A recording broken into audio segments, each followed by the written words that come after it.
ನಾವು ಮೊದಲನೇದಾಗಿ ಕಲಿಯಂತ ಶಿಕ್ಷಕರಾಗಬೇಕು. ಬಿವರೇ ಯಾರ್ಯಾರಿಗೆ ನಾನು ಹಿಂಗಂತಲ್ಲ, ನಾನು ಕೂಡ ಇವತ್ತಿಗೂ ಓದ್ತೀನಿ. ಪಾರ್ಲಿಮೆಂಟ್ ಬುಕ್ಸ್, ಕಾನ್ಸ್ಟಿಟ್ಯೂಷನ್ ಬುಕ್ಸ್ ಇವತ್ತಿಗೂ ಓದ್ತೀನಿ ನಾವೆಲ್ಲರೂ ಕೂಡ, ಇವತ್ತಿಗೂ ಅಡ್ವಾನ್ಸ್. ಯಾಕಂದ್ರೆ ಈಗ ನೋಡ್ರಿ, ಇವತ್ತು ಆರ್ಟಿಫಿಷಿಯಲ್ ಇಂಟೆಲಿಜೆನ್ಸಿ ಬಂದೈತಿ. ಇವತ್ತು ನಿನ್ನೆಲ್ಲ ಆಕಾಶದ ಚಿತ್ತಾರ ತೋರಿಸಿದ್ರು ನಮ್ಮನ್ನೆಲ್ಲ. ಏನಪ್ಪಾ ಅಣ್ಣ, ಆಕಾಶದಾಗೆ ಕೃಷ್ಣದೇವರಾಯ, ಸಿದ್ದರಾಮಯ್ಯ ಆಕಾಶದಾಗೆ ವಾಟ್ಸಪ್ ಬಂದಿರ್ಬೇಕು, ಅಲ್ಲೇ ಮಟ್ಟ ಬಂದಿದೆ. ಆದ್ರೆ ನಾವು ಅದಕ್ಕೆ ತಕ್ಕಂಗೆ ನಾವು ರೆಡಿ ಆಗ್ಬೇಕು ಕೂಡ.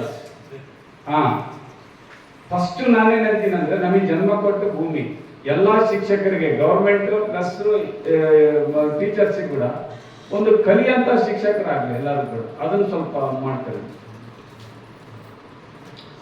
ಮಾಡಿಸಿ ಅದನ್ನ ಬರ್ಕೊಳ್ಳಿ. ಅದನ್ನ ಕಲಿಯುವಂತ ಶಿಕ್ಷಕರಾಗಿರ್ಬೇಕು.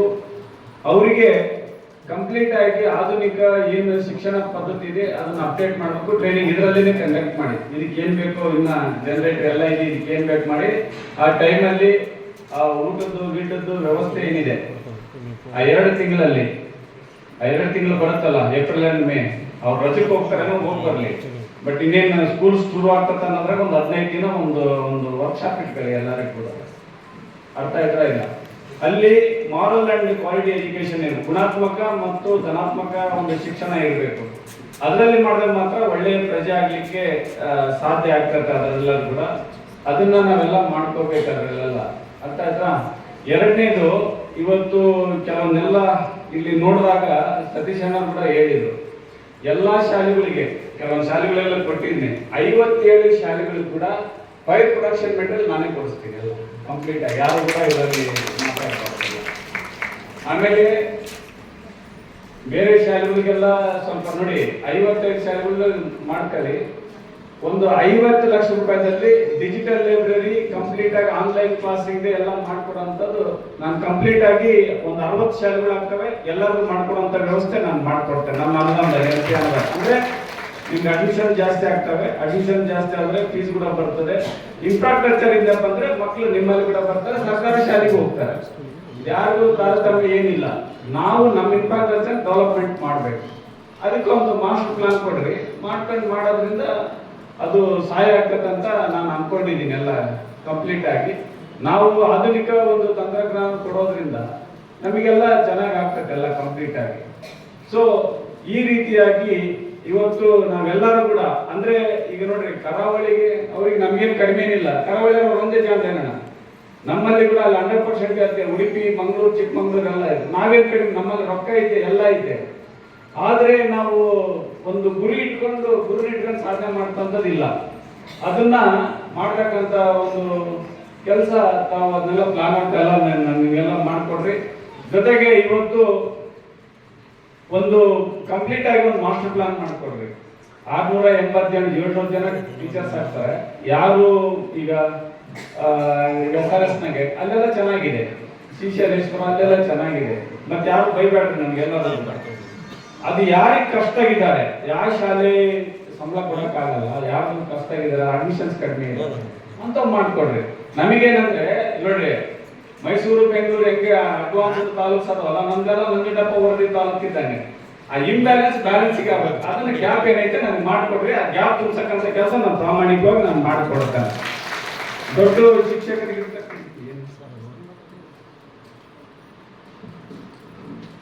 ಈ ಎಲ್ಲ ಇಷ್ಟಗಳ ಕೆಲೆಗೆ ಕಾಲ ಒಂದು 40 ಮುಟ್ಟಿಲ್ಲಂಗೆ ಬಂದಿರೋ ನಾನು ಎಲ್ಲರಿಗೆ ಏನ್ ಮಾಡ್ಬೇಕಂತ ಎಲ್ಲ ಚೆನ್ನಾಗಿ ಗೊತ್ತು. ಅದೆಲ್ಲ ಮಾಡ್ರಿ ಕಂಪ್ಲೀಟ್ ಆಗಿ.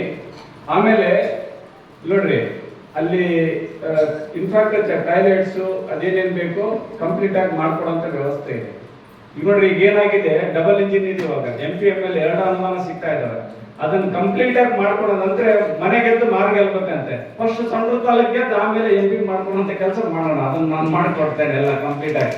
ಪ್ರೈವೇಟ್ ಶಾಲೆ, ಗವರ್ಮೆಂಟ್ ಶಾಲೆ, ಎಲ್ಲಾ ಶಾಲೆಗಳು ಕೂಡ ಸಮಾನಾಂತರವಾಗಿ ಅದ್ರ ಕಣ್ಣಾಗಿ ನೋಡ್ತಕ್ಕಂಥ ಒಂದು ತಾಲೂಕನ್ನ ನಾವು ಮಾಡೋಣ. ಅರ್ಥ ಆಯ್ತಾ ಇಲ್ಲ? ಅದು ಮಾಡ್ಕೊಡೋಂಥದ್ದೊಂದು ಕೆಲಸ ಮಾಡೋಣ ಇವತ್ತು.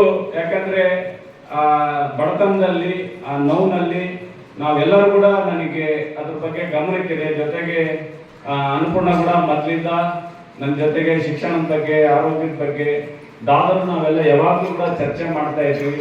ನಾವೇನಾದ್ರೂ ಇಂಥ ಕಷ್ಟ ದರಿದ್ರ ಈ ದೇಶದಿಂದ ಇದು ತೆಗಿಬೇಕಾದ್ರೆ ಅದು ಶಿಕ್ಷಣಕ್ಕೆ ಮಾತ್ರ ಸಾಧ್ಯ ಇತ್ತು. ಅದೊಂದೇ ಪವರ್ಫುಲ್ ವೆಪನ್ ನಮಗೆ, ಅದೊಂದೇ ಇರ್ತಕ್ಕಂಥದ್ದು.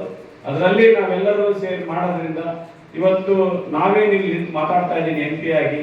ಲೆಕ್ಕ ಹಾಕ್ರಿ, ಒಂದು ಹೇಳ್ತೀನಿ, ನಾನು ಡಿಗ್ರಿ ಮಾಡಿಕೊಂಡು ನಾನು ಮಾಸ್ಟರ್ ಡಿಗ್ರಿ ಮಾಡ್ಕೊಂಡಿದ್ದೆ. ಜೊತೆಗೆ ಒಂದು ಎಕ್ಸಾಂಪಲ್ ಹೇಳ್ಬಿಡ್ತೀನಿ. ನಾನು ಸ್ವಲ್ಪ ಪೂರ್ಣ ನನ್ನ ಲಗ್ನ ಆದಾಗ PUC ಪಾಸ್ ಆಗಿದ್ಲು ಆಕಿ, PUC ಪಾಸ್ ಆಗಿದ್ಲು. ಆದಾಗ ಪಾಪ ತಾತ ಇನ್ನೇನು ಮೆತ್ತಗಾಗ್ಬಿಟ್ಟಿದ್ದ ಅವ್ರ ತಾತ. ಇಲ್ಲ, ಒಳ್ಳೆ ಹುಡುಗ ಬಂದಾನೆ, ಮಾಡ್ಕೊಂಡು ಚೆನ್ನಾಗಿದ್ದಾನೆ, ಒಳ್ಳೆ ಹುಡುಗ ಕ್ವಾಲಿಫೈಡ್ ಇದ್ದಾನೆ ಅಂತೇಳಿ ಹೇಳಿದ್ರು. ಆದರೆ ಆ ತಾತ ಒಂದು ಮಾತು ಕೇಳ್ದ ನನಗೆ, ಏನಂತ, ಹೆಂಗನ ಮಾಡಿ ಮೊಮ್ಮಗಳಿಗೆ ನೀನು ಡಿಗ್ರಿ ಮಾಡಿಸ್ಬೇಕಪ್ಪ ಅಂತ ಹೇಳಿದ್ರೆ ಒಂದು ಮಾತು, ಖಂಡಿತ ತಾತ ನಾನು ಡಿಗ್ರಿ ಮಾಡಿಸ್ತೀನಿ ಅಂತಂತೆಲ್ಲ ಹೇಳಿದೆ. ಆಮೇಲೆ ನಮಗೆ 3 ಮಕ್ಕಳಾದ್ಮೇಲೆ ಮತ್ತೆ 7 ವರ್ಷ ಆದ್ಮೇಲೆ 2008ರಲ್ಲಿ 8-9ರಲ್ಲಿ ನಮ್ಮ ಹೆಣ್ಮಕ್ಳಿಗೆ ಡಿಗ್ರಿ ಮಾಡಿಸಿದೆ. ನಾನು ಕಂಪ್ಲೀಟ್ ಆಗಿ 3 ವರ್ಷ ಡಿಗ್ರಿ ಮಾಡಿಸಿದೆ, BA ಕಂಪ್ಲೀಟ್ ಮಾಡಿಸಿದೆ. ಅದೇ ಡಿಗ್ರಿನೇ ಇವತ್ತು MLA ಆಗಕ್ಕೆ ಸಾಧ್ಯ ಆಗಿರ್ತಕ್ಕಂಥದ್ದು. ಇವತ್ತು ಅದೇ ಒಂದು ನಾಲೆಡ್ಜು ಇವತ್ತು ನನಗಿನ್ನೂ ಚೆನ್ನಾಗಿ ಮಾತಾಡ್ತಾರೆ ಅಲ್ಲ, ಆ ಕಳಕಳಿ ಕೂಡ ಇದೆ. ಯಾಕಂದ್ರೆ ಆ ರೀತಿಯಾಗಿ ನಾವು ಇವತ್ತು ನಾವು ಮಾತಾಡ್ಬೇಕಾದ್ರೆ, ಭಾಷಣ ಮಾಡ್ಬೇಕಾದ್ರೆ ನಾವು ಹಂಗೆ ಇರ್ಬೇಕಲ್ಲ. ಇದು ಲೈವ್ ಎಕ್ಸಾಂಪಲ್ಸ್ ಇದು. ಅವ್ರಿಗೂ ಒಳ್ಳೆ ಟೀಚರ್ಸ್ ಇದ್ರು, ನನಗೂ ಒಳ್ಳೆ ಟೀಚರ್ಸ್ ಇದ್ರು. ಇವತ್ತು ಇತಿಹಾಸ ಅದು ನಮ್ಮಂತ ST ಜನಾಂಗದಾಗೆ ಗಂಡ ಹೆಂಡತಿ MP MLA ಆಗೋದು ಇದು ಇತಿಹಾಸ. ಯಾರೋ ದೊಡ್ಡ ಶ್ರೀಮಂತ ಕೋಟ್ಯಾಧೀಶರು ರೊಕ್ಕ ಇದೆಯಾ ರೊಕ್ಕ ಅನ್ಸ್ತಾನೆ ಎಲೆಕ್ಷನ್ಗೆ ಅವ್ನಿಗೆ ಕೊಟ್ಟರೆ ಆಗ್ತದೆ ಅಂದ್ರೆ ಬಡ ಕುಟುಂಬಲ್ಲಿ PG ಮಾಡ್ಬೇಕಾದ್ರೆ 5 ರೂಪಾಯಿ ಹವಾಯಿ ಚಪ್ಪಲಿ ಹಾಕೊಂಡು ನಾವೆಲ್ಲ ಜೀವನ ಮಾಡಿರ್ತಕ್ಕಂಥದ್ದು. ಇದರಿಂದ ಸಾಧ್ಯ ಆಗಿದ್ದು ಶಿಕ್ಷಣಕ್ಕೆ ಮಾತ್ರ ಅಂತ ವೇತನ ಹೇಳಲಿಕ್ಕೆ ನಾನು ಇಷ್ಟಪಡ್ತೀನಿ. ಆ ಸಂಸ್ಕೃತಿ ಇದೆಲ್ಲ ಯಾವ ಮಟ್ಟಕ್ಕಾದ್ರೂ ಹೋಗ್ತಾರೆ. ಆದ್ರೆ ಯಾಕೆ ನಿಮ್ಮಲ್ಲಿ ಹೇಳ್ತೀರಂದ್ರೆ, ನೀವು ಒಂದು ಏಣಿ ಇದ್ದಂಗೆ. ನೀವು ಎಲ್ಲಾರನ್ನ MP ಮಾಡ್ತೀರಿ, MLA ಮಾಡ್ತೀರಿ, ರಾಷ್ಟ್ರಪತಿ ಮಾಡ್ತೀರಿ, ಪ್ರಧಾನ ಮಂತ್ರಿ ಮಾಡ್ತೀರಿ. ಆದ್ರೆ ಕೊನೆಗೆ ಲಾಸ್ಟ್ ಪ್ರಮೋಷನ್ ಅಂದ್ರೆ ಏನ್ರಿ POರ್ ಹೆಡ್ ಮಾಸ್ಟರ್ ಮಾತ್ರ ಆಗೋದು. ಈಗ ಲಂಕೋಡ್ರೆ ನಿಮ್ಮಂತವ್ರು ಮಾತ್ರ BO ಆಗ್ತಾರೆ, ಇನ್ನೊಂದು ಆಗ್ತಾರೆ, ಬೇರೆ ಸಾಧ್ಯನೇ ಇಲ್ಲ. ಆದ್ರೆ ನಿಮ್ಮ ಒಂದು ಆಶೀರ್ವಾದ ನಿಮ್ದು ಯಾವ ಜನ್ಮ ಕೂಡ ತೀರ್ಸಕ್ಕಾಗಲ್ಲ ಅಂತ ವೇದಿಕೆಯಲ್ಲಿ ಹೇಳಲಿಕ್ಕೆ ನಾನು ಇಷ್ಟಪಡ್ತೀನಿ. ಯಾವ ಜನ್ಮ ಕೂಡ ಗುರುವಿನ ಋಣ ತೀರ್ಸಕ್ಕಾಗಲ್ಲ, ತಂದೆ ತಾಯಿನ ಗುರುವಿನ ಋಣ ಯಾವತ್ತೂ ತೀರ್ಸಕ್ಕಾಗಲ್ಲ. ಆ ಸ್ಥಾನ ಮಾತ್ರ ಬಹಳ ದೊಡ್ಡದಿದೆ. ಇವತ್ತು ಸಮಯದ ಅಭಾವದಿಂದ ನಾನು ಒಂದು 2-3 ಮಾತು ಹೇಳಲಿಕ್ಕೆ ಇಷ್ಟಪಡ್ತಾ ಇದ್ದೀನಿ. ಅದನ್ನ ಸಂತೋಷ್ ಸಾಹೇಬ್ರು ನಾವೆಲ್ಲ ಮಾತಾಡಿದೀವಿ. ಒಂದು ದೃಢ ನಿರ್ಧಾರಕ್ಕೆ ಬಂದಿದ್ದೀವಿ. ಫಸ್ಟ್ ಒಂದು ಪೈಲಟ್ ಇದಕ್ಕೆ ಒಂದು ಪ್ರಾಜೆಕ್ಟ್ ಆಗಿ ಈ ಮೆಡಿಕಲ್ ಇನ್ಶೂರೆನ್ಸ್ ಅಂತೇಳಿ ಒಂದು, ಅದು ಬೇರೆನ ಲೇಬರ್ ಡಿಪಾರ್ಟ್ಮೆಂಟ್ ಇಂದ ಯಾರ್ಯಾರು ಶಿಕ್ಷಕರು ಇದ್ದಾರೆ ಪ್ರೈವೇಟ್ ಟೀಚರ್ಸ್ನ ಒಂದು ಮೆಮೊರಾಂಡಮ್ ಕೊಡ್ರಿ.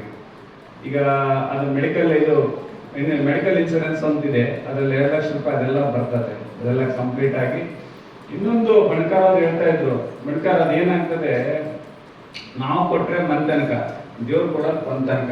ಅಮ್ಮ ನಾನು ಒಂದು ಪ್ಲಾನ್ ಮಾಡ್ಕೊಂಡಿದ್ದೀನಿ, ಟೀಚರ್ಸ್ಗೆ ಅವ್ರಿಗೆಲ್ಲ ಇನ್ಶೂರೆನ್ಸು ರಿಟೈರ್ಮೆಂಟ್ ಎಲ್ಲ ಬರುತ್ತೆ. ನನ್ನ ಕೈಯಾರ MP MLA ಕೈಯಾರ ಕಂಪ್ಲೀಟ್ ಆಗಿ 7 ಜನಕ್ಕೆ ಲೈಫ್ ಇನ್ಶೂರೆನ್ಸ್, ರಿಟೈರ್ಮೆಂಟ್ ಇನ್ಶೂರೆನ್ಸ್, ಅದೇನು ವರ್ಷಕ್ಕೆ ಪ್ರೀಮಿಯಂ ಬರ್ತದೆ ನಾನು ಕಟ್ಟಂತ ಕೆಲಸ ನಾನು ಪ್ರಾಮಾಣಿಕವಾಗಿ ಮಾಡಿಕೊಡ್ತೀನಿ. ಕ್ಲಿಯರ್ ಆಗಲಿಲ್ಲ? ನಿಮಗೆ ರಿಟೈರ್ಮೆಂಟ್ ಆದ್ಮೇಲೆ ಅದನ್ನು ದುಡ್ಡು ಬರಬೇಕು, ಅರ್ಥ ಆಯ್ತಾ? ಲೈಫ್ ಇನ್ಶೂರೆನ್ಸ್ಗೆ ಅವರಿಗೆ ಏನು ಸಪೋರ್ಟಿವ್ ಬೇಕು, 700 ಜನಕ್ಕೆ ಇನ್ಶೂರೆನ್ಸ್ ಮಾಡಿಸ್ಕೊಡ್ತಕ್ಕಂಥದ್ದು, ಅದೇನು ಪ್ರೀಮಿಯಂ ಬರ್ತದೆ ಕಟ್ಕೊಡ್ತಕ್ಕಂಥ ಕೆಲಸ ನಾವು MP MLA ಶುರು ಮಾಡ್ಕೊಡ್ತೀವಿ. ಇನ್ನು ಕ್ಲಿಯರ್ ಆಗಲಿಲ್ಲ? ಕ್ಲಿಯರ್ ಆಯ್ತಾ ಇಲ್ಲ? ಲೈಫ್ ಇನ್ಶೂರೆನ್ಸ್ ಪ್ರೀಮಿಯಂ ಏನ್ ಬರ್ತದಲ್ಲ, ಗ್ರೂಪ್ ಇನ್ಶೂರೆನ್ಸ್ ಮಾಡಿಸಿ ನಿಮ್ಗೆ ಇನ್ಶೂರೆನ್ಸ್ ನಾವು ಮಾಡ್ಕೊಡ್ತೀವಿ. ಸೊಳ್ಳು ತಾಲೂಕಿಗೆ ಮಾತ್ರ ಸೀಮಿತ. ಅದನ್ನ ಕುಂತ್ಕೊಂಡು ಇನ್ಶೂರೆನ್ಸ್ ಏಜೆನ್ಸಿ ನಾವು ಕರೆಸ್ತೀವಿ, ಯಾವ ಕಂಪನಿನೇ ಅಂತೇಳಿ ಮಾಡೋದ್ರಿಂದ ತಕ್ಷಣ ಅವರಿಗೆ 700 ಜನಕ್ಕೆ ಗ್ರೂಪ್ ಇನ್ಶೂರೆನ್ಸ್ ಮಾಡಿಸಿ ಆ ಇನ್ಶೂರೆನ್ಸ್ ಅಮೌಂಟ್ ನಾವು ಮಾಡ್ಕೊಡ್ತೀವಿ ವರ್ಷಕ್ಕೆ. ಅದೇನ್ ಬರ್ತದೆ ಅದನ್ನ, ಇದರಿಂದಾಗಿ ನಿಮಗೆ ಕಂಪ್ಲೀಟ್ ಆಗಿ ಇನ್ಶೂರೆನ್ಸ್ ಕ್ಲೇಮ್ ಬರುತ್ತೆ. ಈ ಕಂಪ್ನಿಗಳಿಗೆ ಹೆಂಗೆ ಅಮ್ಮ ಮಾಡ್ತಾರಲ್ಲ ಆ ಟೈಪು ಇಡೀ ಸೊಂಡ್ರ ತಾಲೂಕು ಖಾಸಗಿ ಟೀಚರ್ಸ್ಗೆಲ್ಲ ಗ್ರೂಪ್ ಇನ್ಶೂರೆನ್ಸ್ ಮಾಡಿಸ್ಬಿಡ್ತೀವಿ. ಸಂತೋಷ ಅಲ್ಲ? ಇದ್ರಲ್ಲಿ ನಿಮ್ಗೆಲ್ಲ ಯಾವುದೇ ಜೀವನಕ್ಕೆ ತೊಂದರೆ ಆಗೋದಿಲ್ಲ. ಇನ್ನೊಂದು ಮೆಡಿಕಲ್ ಇನ್ಶೂರೆನ್ಸ್ ಇರ್ತದೆ, ಈ ಇನ್ಶೂರೆನ್ಸ್ ಇರ್ತದೆ, ರಿಟೈರ್ಮೆಂಟ್ ಇನ್ಶೂರೆನ್ಸ್ ಕೂಡ ಇರ್ತದೆ ನಿಮ್ಗೆಲ್ಲ ಕಂಪ್ಲೀಟ್ ಆಗಿ. ರಿಟೈರ್ಮೆಂಟ್ ಆದಾಗ ನಿಮಗೆ ಖಂಡಿತ ಈಗ 5 ಲಕ್ಷ 6 ಲಕ್ಷ ಗೈಡ್ಲೈನ್ಸ್ ಇಲ್ಲ ಬಣಗ. ಯಾಕಂದ್ರೆ ಇವತ್ತೆಲ್ಲ ನಾವ್ ಏನೇನ್ ನೋಡಿದ್ರು ಕೂಡ ಇವತ್ತು ಸತ್ಯವಾಗಿ 4 ಮೇಲೆ ನುಡಿಬೇಕು. ಸುಮ್ಮನೆ ನುಣಿಸ್ಕೊಂಡು ಇದೆಲ್ಲ ಇವತ್ತು ಬುಕ್ಕ ಕೊಟ್ಟರೆ ಹಾರ ಹಾಕ್ಯಾರ ಅಂತೇಳಿ ಭಾಷಣ ಮಾಡೋದು ಹೋಗೋದಲ್ಲ. ನಾವು ಮುಂಜಾನೆ MP MLA ಇದೆಲ್ಲ ಆದ್ಮೇಲೆ ಮಕ್ಕಳಿಗೆ ನಾನು ಮಗ ತೋರಿಸ್ಬೇಕು. ನಾನೆಲ್ಲ ಬಂದು ಅವತ್ತೇನಂತಾರೆ, ಎಲ್ಲ ಆದ್ಮೇಲೆ ತುಕಾರಾಮ್ ಬಾಪ ಒಳ್ಳೆ ಕೆಲಸ ಮಾಡಿದೆ ಅಂತ ಸಮಾಜನ ನಾನು ಮತ್ತೆ ಕರ್ಕೋಬೇಕು ಅಂತ ಒಂದು ನಡೆ ನುಡಿ ಒಬ್ಬ ರಾಜಕಾರಣಿಗೆ ಇರಬೇಕು. ಅದನ್ನ ನಾವು ಪಾಲಿಸ್ಕೊಂಡು ಬಂದಿದ್ದೀವಿ ಅಂತ ವೇದಿಕೆಯಲ್ಲಿ ಹೇಳಲಿಕ್ಕೆ ನಾನು ಇಷ್ಟಪಡ್ತೇನೆ. ಕರೆಕ್ಟ್ ತಾನೆ? ಮುಂದೆ ಸೆಂಟ್ರಲ್ ಮಿನಿಸ್ಟರ್ ಆಗ್ಬೋದು, ಇನ್ನೊಂದು ಮಿನಿಸ್ಟರ್ ಆಗ್ಬೋದು, ಅದು ಬೇರೆ ವಿಚಾರ. ಆದ್ರೆ ಎಲ್ಲ ಮುಗಿದ್ಮೇಲೆ ನಾನು ತುಕಾರಾಮನೇ ಆಗ್ಬೇಕೆಲ್ಲ ಕಂಪ್ಲೀಟ್ ಆಗಿ. ಏನಪ್ಪಾ ಉಚ್ಚಪ್ಪ, ಅದು ಸಮಾಜ ಎಕ್ಸೆಪ್ಟ್ ಮಾಡ್ಬೇಕು. ಈ ಉಪ್ಪಿಲ್ಗಳು ಬಿಡ್ತಾವಲ್ಲ ಕೆಲವೊಂದೆಲ್ಲ ರಾಜಕಾರಣದಾಗ, ಅವಕ್ಕೇನ್ ಗೊತ್ತಾಗೋದಿಲ್ಲ ಹುಡುಗ್ಮೇಲೆ ಎಲ್ಲಿ ಹೋಗ್ತೀವಿ ಅಂತ ಹೇಳಿ. ಆಮೇಲೆ ಎಲ್ಲ ಕೂತು ಅದು ಹಳೆ ಕಡೆ ಬಿದ್ಮೇಲೆ ಗೊತ್ತಾಗ್ತದೆ ಅಯ್ಯೇ ಬೆಂಕಿ ಐತೆ ಅಂತ ಹೇಳಿ. ಹಂಗೆ ಸಣ್ಣ ಇತಿಹಾಸದಾಗಿಲ್ಲ ರಾಜಕಾರಣ. ನಾವ್ ಯಾವಾಗಲೂ ಕೂಡ ನಾವು ಮಾದರಿಯಾಗಿ ಗೋರ್ಪಡಿಲ್ಲ ಮಟ್ಟ ನಾವು ಮಾದರಿಯಾಗಿನೇ ಇರ್ತಕ್ಕಂಥದ್ದು.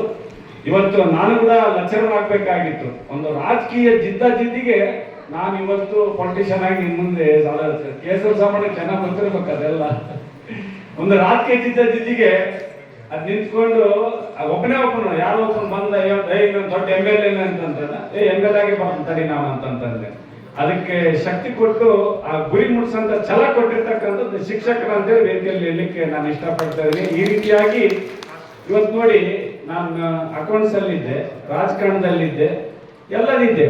ಆದ್ರೆ ಜೀವನದಲ್ಲಿ ಬದುಕಬಲ್ಲೆ ಎಂಬ ಶಕ್ತಿ ಕೊಟ್ಟಿರ್ತಕ್ಕಂಥದ್ದು ಶಿಕ್ಷಕರು ಅಂತ ವೇದಿಕೆಯಲ್ಲಿ ಹೇಳಲಿಕ್ಕೆ ನಾನು ಇಷ್ಟಪಡ್ತೀನಿ. ಸರಿಯಾದ್ರು ತಪ್ಪಾದ್ರು ಏನೇ ಏಳು ಬೀಳು ಏನೇ ಬಂದ್ರು ಕೂಡ ಇವತ್ತು ಅದನ್ನ ಜಯಿಸಂಥದ್ದು ಫೇಸ್ ಮಾಡ್ತಕ್ಕಂಥದ್ದು ಗುರು ಕೊಟ್ಟಿರ್ತಕ್ಕಂಥದ್ದು.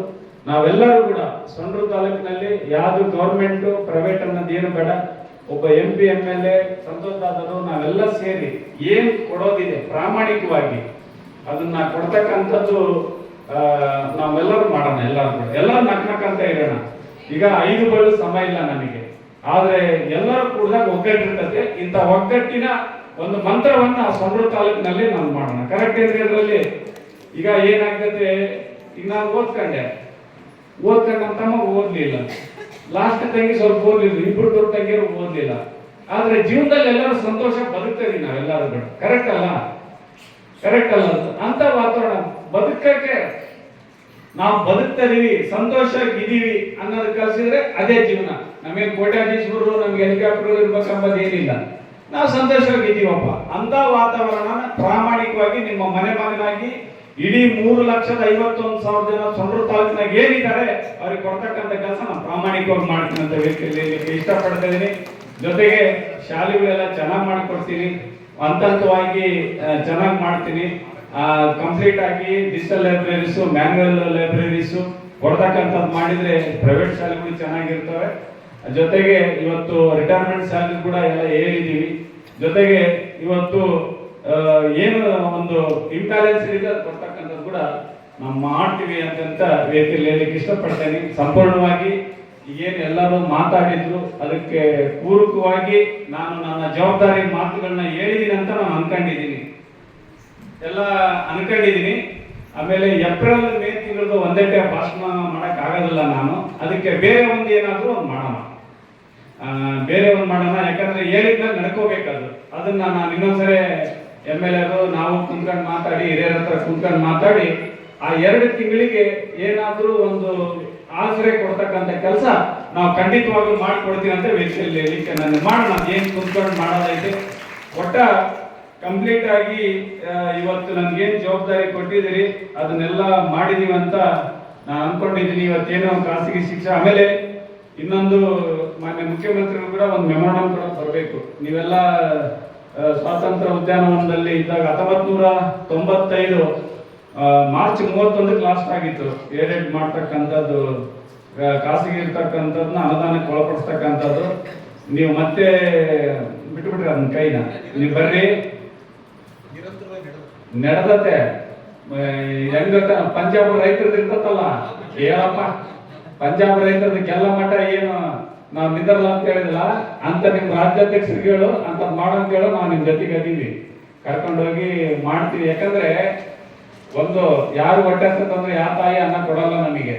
ಕರೆಕ್ಟ್ ಆಗಿ ಇದು ಮಾಡಿನಪ್ಪ ಅಂದ್ರೆ ಅದನ್ನ ಆಗುತ್ತೆ. ನೀವೆಲ್ಲರೂ ಬರ್ರಿ, ಸಾಹೇಬ್ರ ಹತ್ರ ಕರ್ಕೊಂಡೋಗಿ ನಾನು ಭೇಟಿ ಮಾಡಿಸಿ. ಯಾವಾಗ್ಲೂ ನಮ್ಮ ಸಿದ್ದರಾಮಯ್ಯ ಸಾಹೇಬ್ರು, DK ಶಿವಕುಮಾರ್ ಸಾಹೇಬ್ರು ಸಾಮಾಜಿಕ ನ್ಯಾಯ ಪರವಾಗಿ ಒಬ್ರು ಕಣ್ಣೀರು ವರ್ಷಕ್ಕೆ ಇರ್ತಕ್ಕಂಥ ನೀವು ದಯಮಾಡಿ ಬನ್ನಿ. ಅದನ್ನ ಅನುದಾನಕ್ಕೆ ಒಳಪಡಿಸ್ತಕ್ಕಂಥ ಕೆಲಸ ಪ್ರಾಮಾಣಿಕವಾಗಿ ಮಾಡ್ತೀನಿ ಅಂತ ಹೇಳ್ತಾ ಇವತ್ತು ಸ್ವಲ್ಪ ತಡವಾಗಿ ಬಂದೆ, ಕ್ಷಮಿಸ್ರಿ. ಮಾನ್ಯ ಮುಖ್ಯಮಂತ್ರಿಗಳು ಹಾವೇರಿಗೆ 1000 ಜನಕ್ಕೆ ಇವತ್ತು ಪಟ್ಟ ಕೊಡ್ತಕ್ಕಂಥದ್ದು ಹೋದ್ರು, ಅವ್ರನ್ನ ಕಳಿಸಿ ನಾನು ಬಂದಿರ್ತಕ್ಕಂಥ 1 ಗಂಟೆ ಲೇಟ್ ಆಯ್ತು, ಕ್ಷಮೆ ಇಲ್ಲ ಅಂತ ಹೇಳ್ತಾ ನಾವೆಲ್ಲರೂ ಸೇರಿ ಒಂದು ಒಳ್ಳೆ ಸಮಾಜ ಕಟ್ಟೋಣ, ಒಂದು ಇತಿಹಾಸವನ್ನು ಸೃಷ್ಟಿ ಮಾಡೋಣ. ನಾವೆಲ್ಲರೂ ಸೇರಿ ಒಂದು ಒಳ್ಳೆಯ ಶೈಕ್ಷಣಿಕ ಕ್ಷೇತ್ರದಲ್ಲಿ ಇದೇನು ನಮಗೆ ತಾರತಮ್ಯಗಳಿದ್ದಾವೆ ಅದನ್ನ ದೂರ ಮಾಡಿಸುವಂತ ಕೆಲಸ ಮಾಡೋಣ ಅಂತ ಹೇಳ್ತಾ ತಮಗೆ ಮತ್ತೊಮ್ಮೆ ಶಿವರಾತ್ರಿಯ ಶುಭಾಶಯಗಳು. ಜೊತೆಗೆ ಯಾರ್ಯಾರಿಗೆ ಪಾಸ್ ಇಲ್ಲ, 2 ದಿನ ಇನ್ನೂ ಹಂಪಿ ಉತ್ಸವ ಇದೆ, ನಮ್ಮ ಪ್ರಕಾಶ್ ಹೇಳಿರ್ತೀನಿ, ಇವತ್ತು ನಾಳೆ ಹಂಪಿ ಉತ್ಸವ ನಡೀತಾ ಇದೆ. ಕಾರ್ಯಕ್ರಮದಲ್ಲಿ ತಾವು ಭಾಗವಹಿಸಿ ಯಶಸ್ವಿ ಮಾಡ್ರಿ. ಆ ಒಂದು ಸಂತೋಷನ ತಾವು ಕೂಡ ಅದನ್ನ ಪಡ್ಕೋಬೇಕು ಅಂತ ಹೇಳ್ತಾ ನಮ್ಮ ಮಾತು ಮುಗಿಸೋದು. ಧನ್ಯವಾದಗಳು, ನಮಸ್ಕಾರ.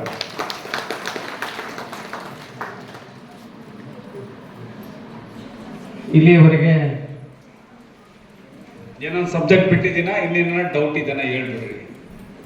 ಕ್ಲಿಯರ್ ಆಗಿದ್ದೇನೆ ಎಲ್ಲದು? ನಮಸ್ಕಾರ. ಧನ್ಯವಾದ. ಒಂದು ಜೋರಾದ ಚಪ್ಪಾಳೆ ಕೇಳಿ. ಯಾವ MLA ಕೂಡ ವೈಯಕ್ತಿಕವಾಗಿ ಇನ್ಸೂರೆನ್ಸ್ ವಿಮೆ ಕಟ್ಟணும் ಅಂತ ಹೇಳಿದ ಉದಾಹರಣೆ ಇಲ್ಲ.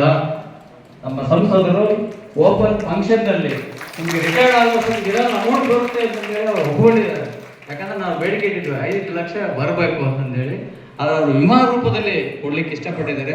ದಯವಿಟ್ಟು ಅದು ಒಂದು ಒಳ್ಳೆ ಯೋಜನೆ, ಅದು ಖಂಡಿತ ಜಾರಿಗೆ ತರ್ತಾರೆ ಅವ್ರು. ಯಾಕಂದ್ರೆ ಹೇಳಿದ ಮಾತನ್ನ ಯಾವುದೂ ತಪ್ಪಿಸಿಲ್ಲ, ಅದನ್ನ ಜಾರಿಗೆ ತರಲಿ ಅಂತಕ್ಕಂಥ ಮತ್ತೊಮ್ಮೆ ಅವರಿಗೆ ತುಂಬುವುದರಿಂದ ಜೋರಾದ ಚಪ್ಪಾಳೆಯನ್ನು